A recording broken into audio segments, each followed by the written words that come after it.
Eric's in his last year. I think similar to Marty and Dom when we made that switch, it's just something we felt like we probably weren't going forward with Eric at the end of the year. We've had interest from around the league for Marco, so we've sort of held him back, and it's his time. We just felt like this was his time.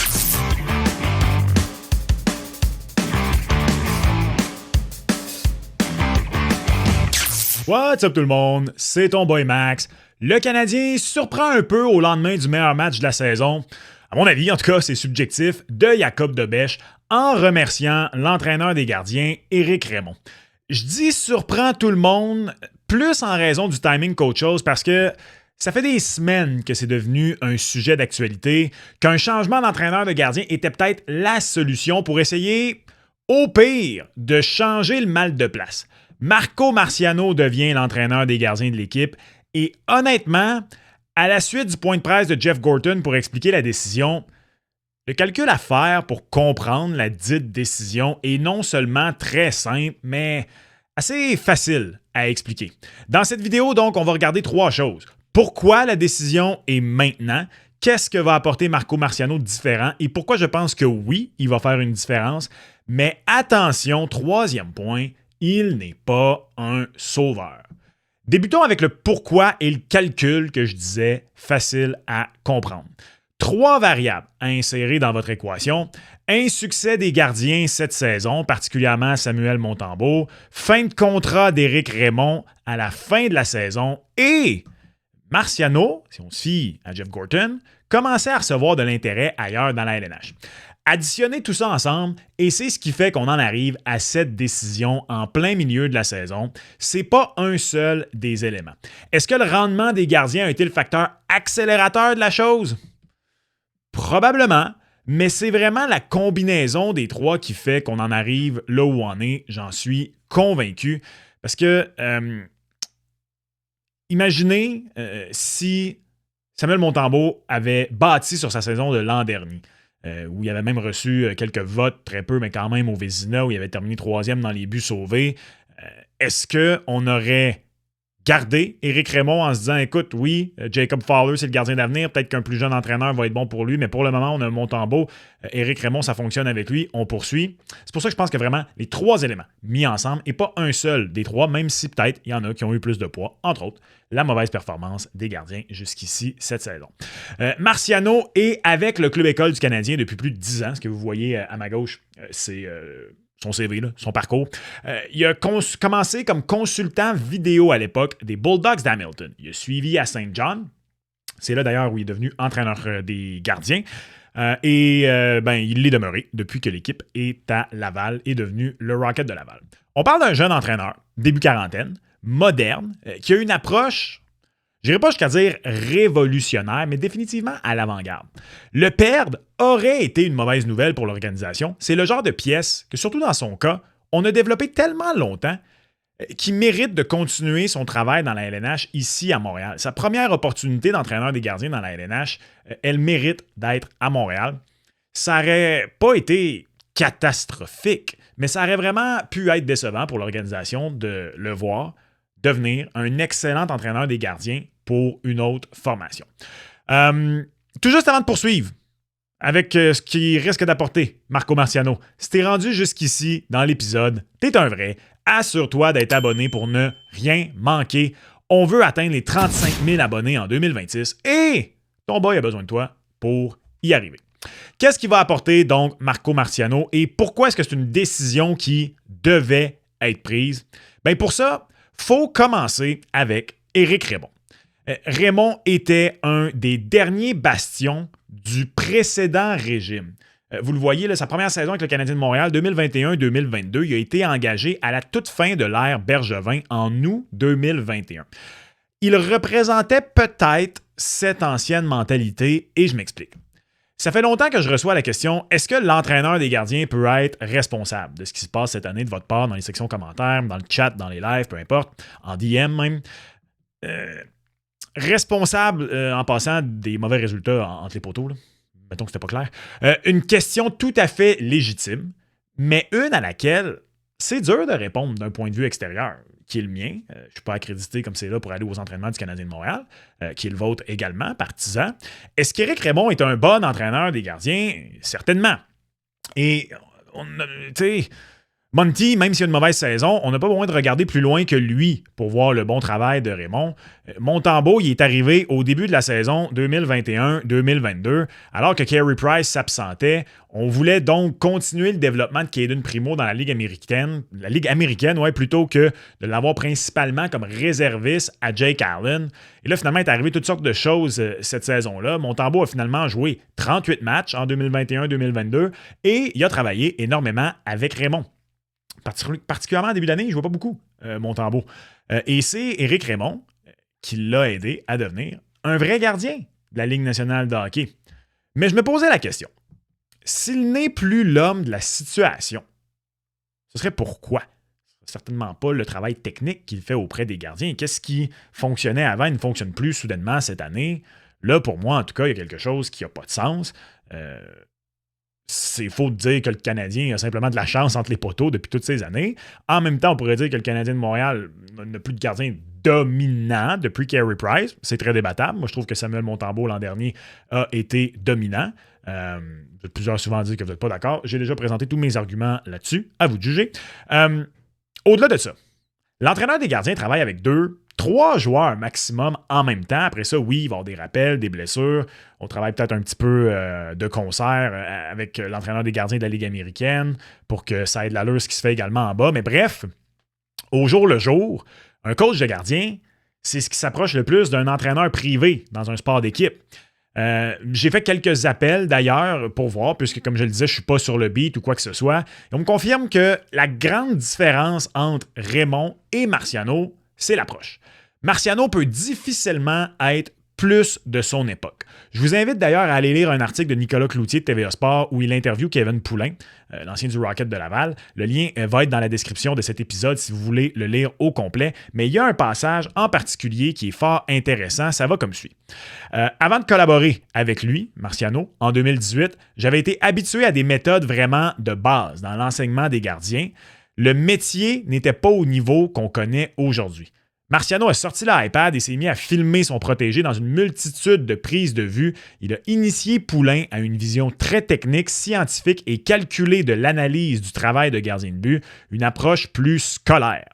Il m'a présenté différents angles et m'a fait mieux comprendre comment on occupait l'espace devant le filet. Il m'a fait réaliser que je n'avais pas besoin de bouger autant en me montrant exactement où le mouvement pouvait s'arrêter. Évidemment, les citations que vous lisez, ce sont celles de Kevin Poulin dans l'article de Nicolas Cloutier sur le tvasport.ca.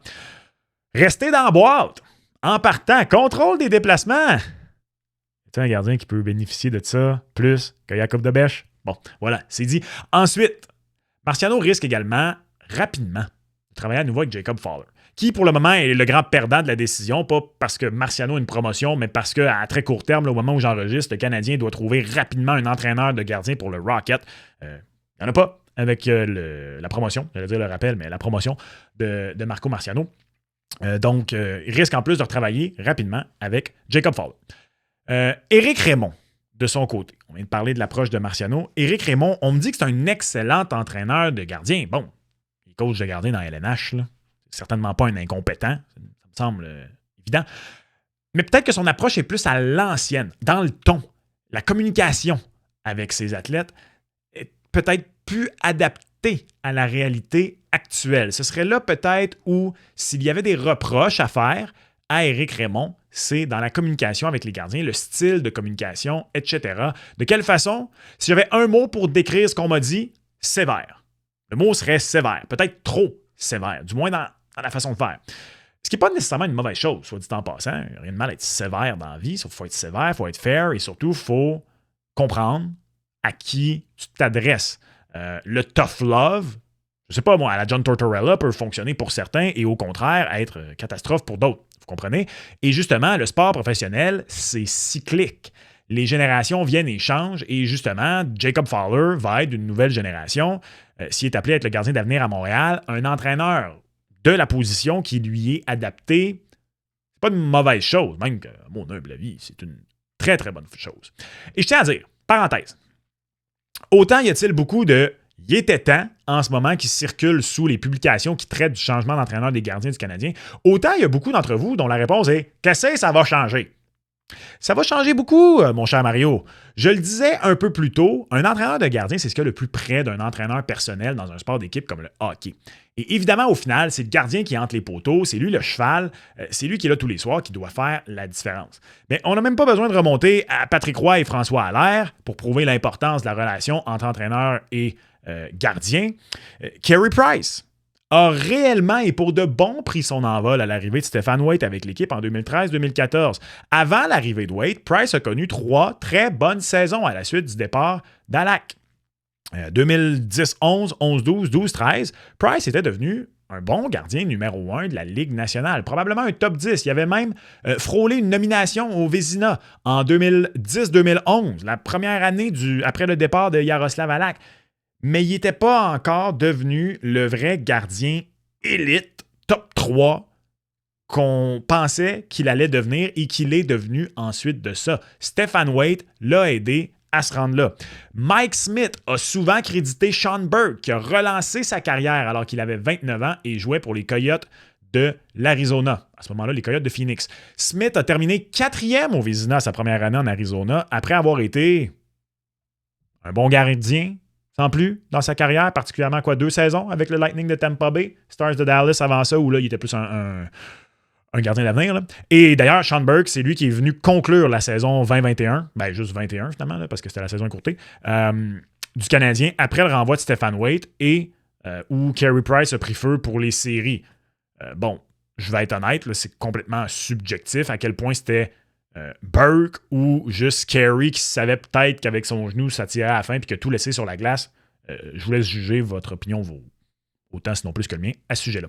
Un des plus beaux cas, par contre, c'est Devan Dubnyk. Vu comme gardien d'avenir à Edmonton, ça ne fonctionne pas. Après quelques saisons, il passe à Nashville, puis même par l'organisation du Canadien en 2013-2014, où il ne fait que jouer pour les Bulldogs. La chaîne est complètement débarquée, sa carrière est en déroute à Devan Dubnyk. Puis, à l'été, il travaille avec Stéphane Valiquette, ancien gardien des Rangers notamment, qui lui enseigne une nouvelle façon de suivre la rondelle, de tracker dans le jargon, avec la tête, plutôt que juste les yeux. Bref, parenthèse, donc du moins quand moi j'étais jeune, tu apprends au gardien à suivre la rondelle avec les yeux, en tout temps. Tu ne quittes pas la rondelle des yeux, c'est ce que tu fais. À ce moment-là, lui, ce que Valiquette lui enseigne, la technique, c'est pas juste avec les yeux, mais tout le temps, ta tête bouge pour suivre la rondelle. Ça peut paraître une évidence maintenant de nos jours, mais lui, il a crédité ça comme ce qui a relancé sa carrière, cette simple petite modification. Et la saison suivante, Dubnyk débute avec les Coyotes, qu'il transige rapidement au Wild et il explose. 3e au Vezina, 4e au Hart, la même année où Price a gagné le 10 Hart. Le gars était dans la Ligue américaine la saison d'avant.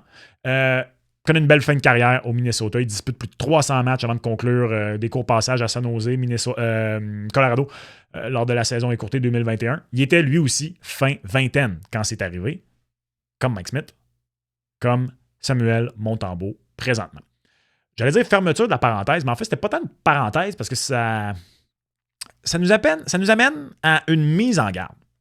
Même si je viens de vous peindre un beau portrait de ce que peut apporter un coach comme Marciano, un coach de gardien comme Marciano, non seulement pour les jeunes comme Debèche et Fowler, mais même pour Montembeault, n'allez pas croire qu'il s'amène en sauveur. Faites pas le saut s'il n'y a pas un changement drastique des performances des gardiens du Canadien dans les prochaines semaines. Un entraîneur de gardien, je le disais un peu plus tôt, n'est quand même bien qu'aussi bon que les poulains qu'il a sous la main. Et d'ailleurs, la preuve que Marciano n'est autant bon entraîneur de gardien soit-il, j'ai que des bons échos de sa part. Anthony Marcotte, entre autres, en a parlé. BPM a ressorti un extrait du 10 décembre, si je ne me trompe pas. Puis s'il y a bien quelqu'un qui doit connaître Marciano dans les médias, c'est Anthony Marcotte. Son opinion pèse pour beaucoup. Là. Dans les 10 dernières années où il a été entraîneur du club école du Canadien, il y a eu comme espoir Zach Foucalé, Caden Primo, Michael McNiven, Charlie Lindgren, Jacob Debèche, maintenant Jacob Fowler. Foucalé et Primo n'ont jamais atteint leur plein potentiel. Lindgren l'a fait, mais une fois parti de Montréal. Bémol important quand même dans son cas, il n'était pas la priorité de l'organisation. C'était Primo. Michael McNiven, en tout respect, n'a jamais été vu comme un très grand espoir à la position. Mais dernièrement, il a fait du très bon travail avec Dobesch et semble en voie de bien débuter avec Fowler. Je pense que ça en dit autant sur lui-même. Son travail peut-être s'améliore, mais aussi, il avait de meilleurs espoirs entre les mains. Quoique, Zach Fucale était quand même un choix de deuxième ronde à l'époque. C'était vu comme quand même un espoir tout à fait... un bel espoir dans la Ligue nationale de hockey.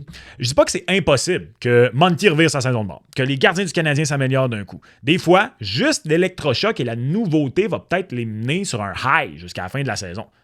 Mais c'est simplement une mise en garde, en conclusion de cet épisode, que même si je pense que c'est une excellente décision du Canadien d'avoir décidé de profiter des mauvaises performances de ses gardiens pour sécuriser l'avenir de celui qu'on voit comme le gars qui risque d'être le mentor de Jacob Fowler et peut-être de Jacob Dobesch, sait-on jamais, dans les prochaines années. Mais il ne faut pas partir en peur puis croire que les chances sont très élevées de voir les gardiens 180 degrés, on vire de bord et qu'on connaît toute une fin de saison. Voilà l'analyse rapide du changement d'entraîneur de gardien du Canadien. Le pourquoi, le comment et le qu'est-ce que ça peut donner, mon Mario? Que penses-tu de la situation? Est-ce que tu as hâte de voir ce que ça va changer chez les gardiens du Canadien? Laisse-moi le savoir en commentaire. Justement, tu veux savoir pourquoi je crois qu'il est temps de donner un peu plus de chance à Jacob Dobesch? C'est ici. Et on se reparle lors du prochain épisode. Ciao!